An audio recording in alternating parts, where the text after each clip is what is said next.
স্বামীর বাসার ভাতের বড় দাম, কথা কিন্তু মিনিং আছে। স্বামীর বাসার ভাতের বড় দাম কেন দাম?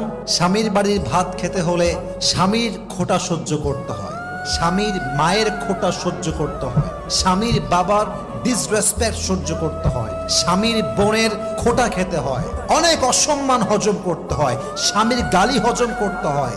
তাই মেয়েরা বলে স্বামীর বাড়ির ভাতের বড় দাম। আমি কথা বলবো, কথা সত্য, তবে একটা কথা অ্যাড করতে হবে।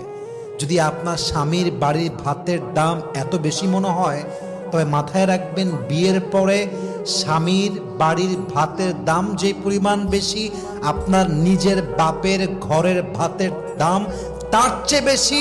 বুঝবেন, জাস্ট তালাকটা নিয়ে বাসায় যাবেন, তাহলে বুঝবেন।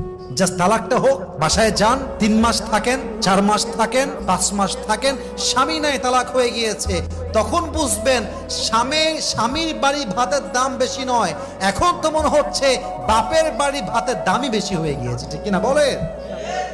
একজন তালাকপ্রাপ্ত মেয়ে লিখেছে, যদি একবার সুযোগ পেতাম, একবার চান্স পেতাম, বাপের বাসা ছাড়তাম, আজীবন লাথি খাই, কুতা খাই, অসম্মান খাই, স্বামীর ঘরে বসতাম, স্বামীর ঘরে বাঁচতাম। তালাকপ্রাপ্ত মেয়ের কথা এটা।